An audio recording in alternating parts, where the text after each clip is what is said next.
Hey everyone, welcome to another Riders Republic video. Today, we're going to be talking about skill, difficulty, and different challenge variations in Riders Republic.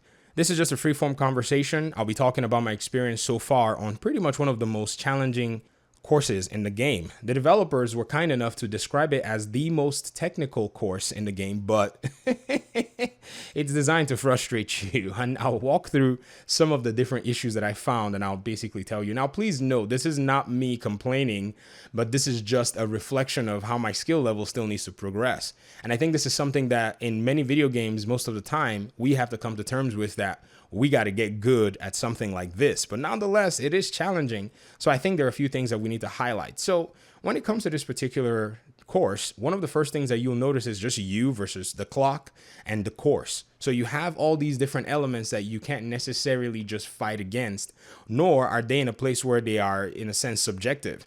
They are very objective, and you are the subjective element. So pretty much the way you traverse the course, every time you try or start again is going to be different because you're probably going to make mistakes. You're going to make errors. You're going to find yourself in a place where the physics is being obedient. That's the physics that's been designed in the game to all of the rules set up. And you can't, break in some places and you fly off the ridge, or you can't even control your camera correctly because, maybe you got excited and you were progressing and then you made one small error that set you back a few seconds, which the clock, if it runs out on you, you pretty much failed the challenge. So one thing that I've basically noticed was how frustrating this made me, to the point where I almost shut down the game and just deleted it. I was like, whoa, no. We're not going to do that. We're going to just go back to playing, the Zen mode where we just basically fly around, ride around. That's always a lot of fun. You can do that for pretty much about an hour and you won't even know that you've been messing around with that. So I decided to take a break. I walked around, basically just, kind of was thinking, I want to beat this particular challenge because I feel like it's necessary to kind of help with helping me just kind of understand more of the mechanics and, that kind of satisfaction that you get when you destroy something so difficult. And so the first thing that I, have found so far in my trial, because I haven't beaten it yet, but I've gotten really close like 3 times, is you have to understand the nature of a challenge like this. You're pretty much your own enemy in something like this because, like I said, the clock and the course are objective. They've been designed already. There's nothing that's really going to change in them. They're going to maintain the same height, the same distance in terms of the way that, different objects are far from each other, and they're going to follow the same rules. And another thing too is the physics that the game was designed with.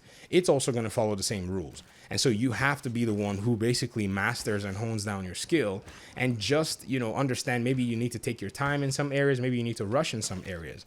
And then another thing that I found also that was very subjective was when I first started playing this particular course, I was doing very well in the beginning parts. It was somewhere around halfway that I started finding a lot of difficulty. There's this section, the middle section of the course, that's really, really challenging. It's what I think the developers have done.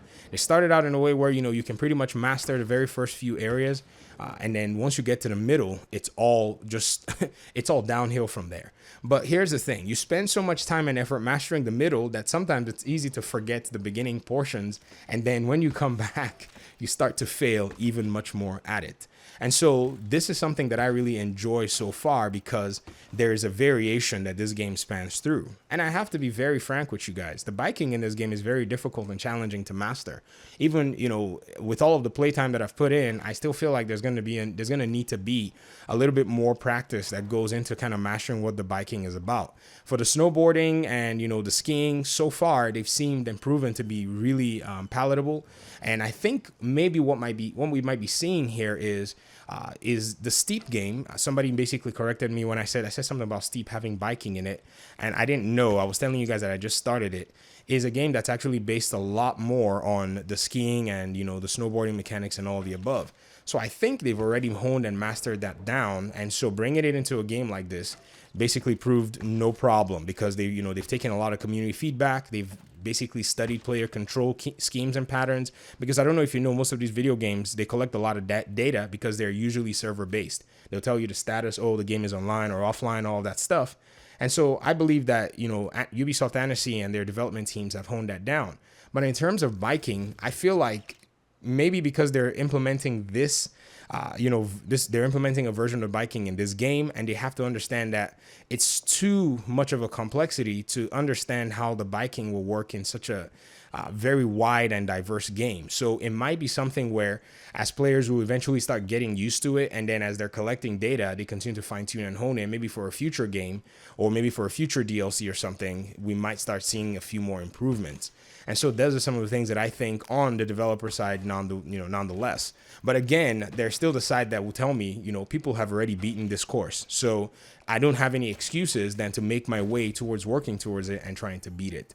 And I understand that there might be those challenges for other people as well. So some of the things that I've tried that have been helpful for me is pretty much understanding that control schemes I may need to tweak even in the middle of this course. Sometimes I found myself in a place where I was in the middle of the course and I went to the options and I was working on my left and right dead stick zones and just adjusting them to kind of see if I could get myself in a fine-tuned place. And those didn't even work until I went back to maybe the default settings that I get the best out of this particular course, which is crazy because now if I go to another course or another activity, I have to almost modify my settings in the middle. So, in talking about settings, which I'll probably go back through in another video, I don't know exactly how I'm going to approach all of this. I wish you had loadouts in terms of your settings menu where you can just say, you can name your settings, setting A, biking, setting B, downhill, setting C, snowboarding, and you could just basically have all those settings saved up because apparently it just, the diversity of events almost seem to require for that kind of fine tuning if you were to ask me. But that may also not be necessary. It may just be something where I as a player need to just hone down exactly how I basically work through the entire game with the player control schemes that I do choose. But anyways, this is what makes this game complex, and I wanted to go ahead and just share that with you guys. So if you've beaten this trail of the ridge or whatever it is, I would love to hear your thoughts in the comment section. I say trail of the ridge, I meant to say trial of the ridge. And I guess we can talk very soon in another video. I appreciate you guys so much for hanging. Peace out.